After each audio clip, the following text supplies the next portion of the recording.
Bonjour à toutes et à tous et bienvenue dans cette nouvelle capsule où j'aimerais vous parler des missions du Yang. Alors ces missions, elles sont au nombre de 3 et avant que je vous les cite, j'aimerais vous interroger, on va dire, vous mettre l'accent sur le fait de combien de fois par jour vous négligez ces missions. Voilà, c'est un petit peu la question que j'aimerais vous poser, en tout cas que vous vous posiez. Et donc ces missions, donc au nombre de 3, sont le fait d'ancrer, de protéger et de supporter. Alors, commençons par le fait d'ancrer. Alors, ancrer, voilà, c'est simple. Vous êtes polarité yang, vous êtes la prise terre. Vous êtes l'ancrage, vous êtes les racines. C'est vous qui bâtissez. Vous êtes le bâtisseur. Vous êtes là pour bâtir. Et donc, je m'interroge sur ces polarités yang qui des fois n'ont pas de travail, qui des fois n'ont pas de maison, qui des fois n'ont pas de je sais pas, de voiture par exemple, ou de moyens de locomotion. Euh, on vous demande pas de gagner des milliers d'essence, c'est pas ce que je suis en train de vous dire, mais en tout cas en tant que polarité yang, c'est vous qui ancrez, qui incarnez le duo. C'est vous qui lui permettez d'être sur Terre. Parce qu'une polarité yin, s'il n'y avait pas eu son yang, elle se serait pas incarnée, je vous le dis tout de suite. Et donc ça me fait rire quand j'entends certains yang dire si le yang est plus vieux que le yin, c'est parce que il a plus de vie, il est plus sage, machin. Non. Si le yang est plus vieux en majorité que le yin, pour la plupart des duos, c'est juste parce que le yin il se serait pas incarné sans son yang. Parce que le yin a besoin de l'ancrage en fait du yang, de cette prise terre du yang. Imaginez que vous faites passer du courant qui est le yin sans prise terre. Ben, vous imaginez le délire quoi. Donc il lui faut sa prise terre. Ça c'est votre première mission. Donc quand vous êtes un yang qui perd son ancrage, qui se perche dans un ego spirituel et que vous n'avez pas l'ancrage nécessaire, on va dire, dans la matière, donc le travail, la maison par exemple, voilà, vous avez compris.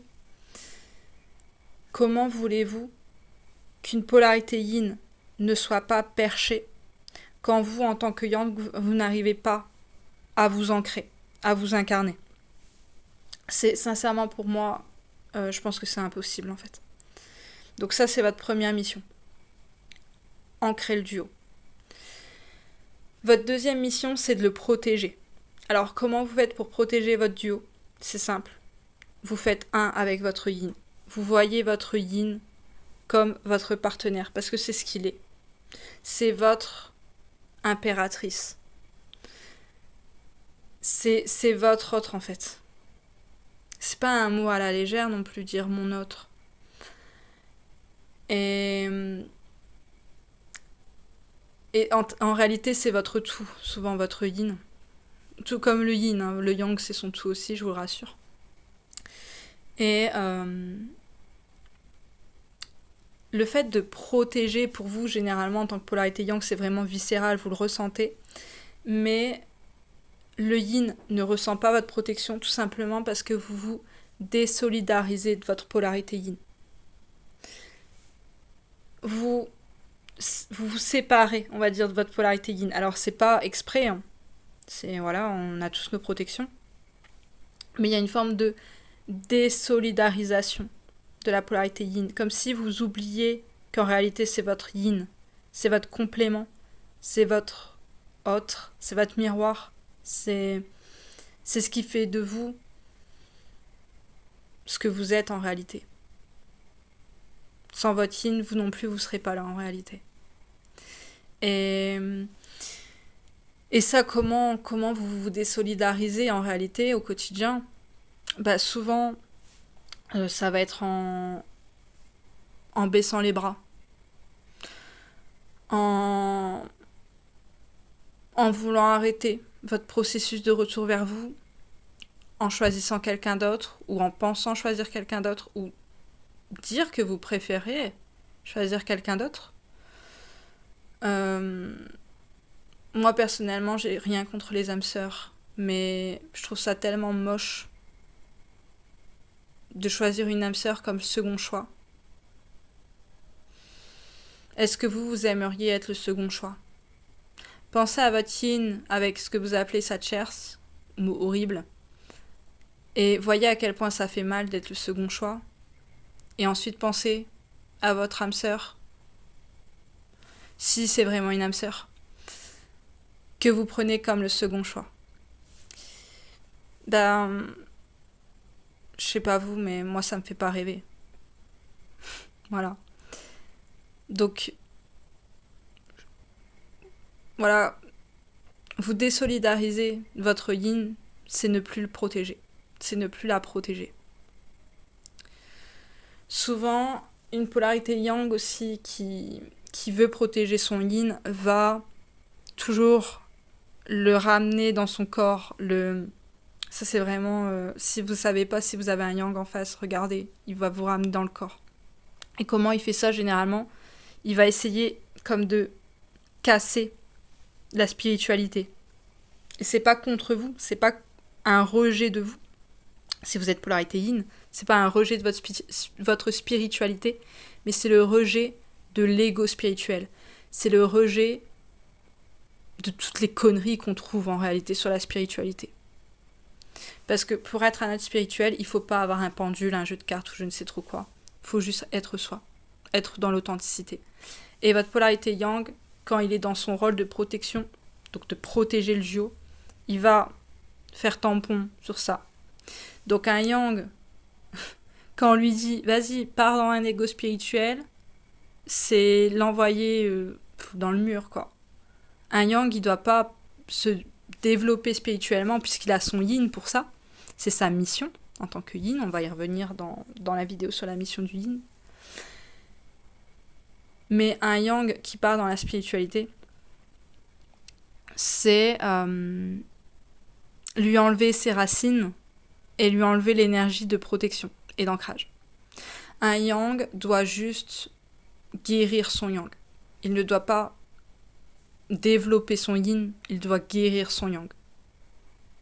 Ce qui est tout à fait différent en réalité. Donc ça, c'est votre deuxième mission. Et la dernière, votre troisième, ça va être de supporter. Donc qu'est-ce que c'est supporter? C'est soutenir. Qui est différent d'entretenir quelqu'un. Quand vous entretenez quelqu'un, vous êtes dans le rôle de sauveur. Quand vous le soutenez, vous l'aimez. Et ça, comment vous supportez l'autre? Souvent, vous allez chercher à connaître la profondeur de l'être. Vous allez chercher à connaître l'autre, ce que votre polarité yin ne supporte pas généralement, puisque, bon, ça n'aime pas trop rentrer en profondeur, on va dire, le yin. Et souvent, vous allez avoir ce besoin de reconnaissance dans cette mission-là, de supporter. Et ça vient justement de ce besoin de profondeur chez vous, qui est un besoin du yang qui est naturel et qui est normal. Et du coup, comment vous supportez le duo? Ça va être le fait de faire des tâches qui sont vertueuses, pour vous comme pour l'autre. Et si vous ne pouvez pas le faire pour l'autre, pour votre yin, parce que votre yin n'est pas là, présent, physiquement à côté de vous, eh bien, faites toutes ces tâches pour vous, en vous disant que vous le faites également pour votre yin. Ça va être aussi le fait d'acter vos besoins qui sont nobles et humbles, pas les besoins égotiques. Je vous parle des besoins de l'âme qui sont nobles et humbles, avec conscience. Quand vous faites ça avec conscience, quand vous actez avec conscience, et non plus dans le faire intempestif que vous faisiez tout le temps, qui était trop présent, trop fort, même sans consentement, je pourrais dire. Donc quand vous étiez dans l'entretien, et donc dans le rôle du sauveur, et non pas dans le soutien, en gros, c'est pas ça qu'on vous demande. Ça va être le fait de faire, certes, d'acter, mais avec conscience et avec votre âme et votre cœur. Donc pourquoi ces missions-là, en tant que yang, elles vous sont données? parce que c'est pas un hasard si vous portez ces missions en tant que yang, c'est parce qu'en réalité, la polarité yang, donc masculine à la base, l'énergie masculine, que vous soyez une femme ou un homme, on s'en fout, je vous parle de l'énergie. Donc l'énergie d'action aussi. Donc le yang, en réalité, sa mission, c'est le pourquoi il est né, le pourquoi il est créé, c'est de prendre l'énergie que le yin, la polarité yin a manifestée, donc au niveau du cœur généralement, donc l'énergie du duo si vous préférez, le feu sacré, c'est de prendre cette énergie, le feu sacré, donc l'énergie du duo au niveau du cœur, que la polarité yin fait descendre, pour la manifester dans la matière. Ça, le yang, il a été créé pour ça. Le yang, il a été créé vraiment pour manifester l'énergie du duo, l'énergie d'amour, l'énergie de paix, pour apporter justement l'amour et la paix sur Terre en réalité. C'est pour ça que le yang est quand même un être assez sociable en réalité aussi, et qu'il est très ancré. C'est techniquement la polarité qui est, on va dire, le jumeau qu'on pourrait appeler terrestre. Voilà. Et ça, comment vous pouvez le faire ? Comment vous pouvez remplir ces missions de ancrer, protéger, supporter ? C'est simple, je vais vous le dire très, très crûment, très franchement, vous me connaissez. En une phrase, comment ? En faisant taire votre ego.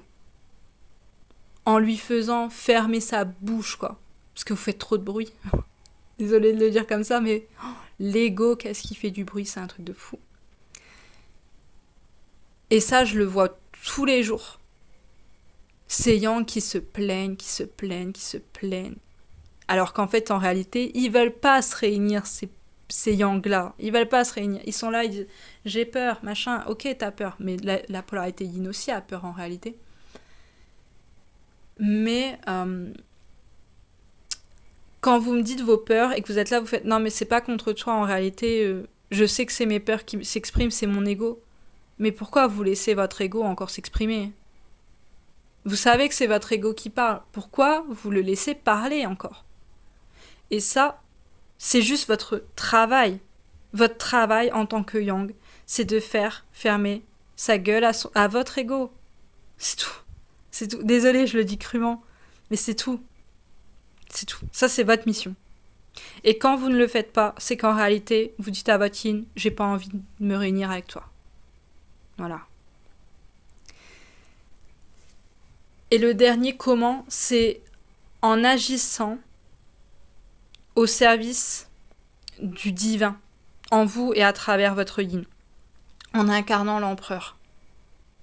Et l'empereur, c'est quoi ? C'est, on pourrait dire, le guerrier. Je sais pas si vous connaissez, en astrologie, il y a la planète Mars qui représente justement le masculin, qui représente l'empereur, qui représente le guerrier.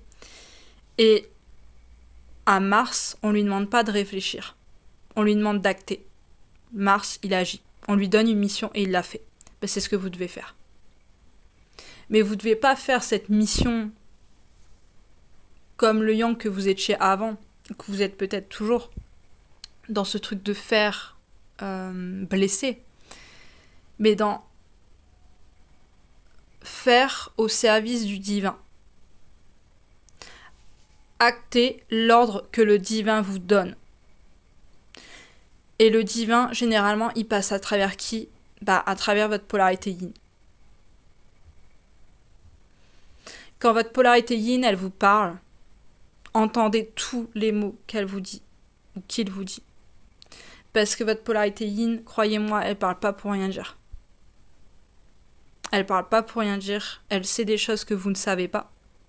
Et on va y revenir sur les missions du yin. Et parce qu'en fait, une des missions du yin, ça va être de faire justement le pont entre le divin et vous, à travers le cœur. Donc, écoutez votre polarité yin et, entre guillemets, avec des très très grosses guillemets, servez-la. Servez-la pas dans l'ego ou vis-à-vis de son faux self. C'est pas ça que je suis en train de vous dire. Mais servez votre âme. Servez l'amour. Soyez au service de la lumière. Soyez au service de l'amour. Soyez au service de la paix. C'est votre rôle. C'est ce qu'on vous demande. Incarnez l'empereur. Voilà. Je vous remercie pour votre écoute. Prenez soin de vous et à bientôt dans une prochaine vidéo.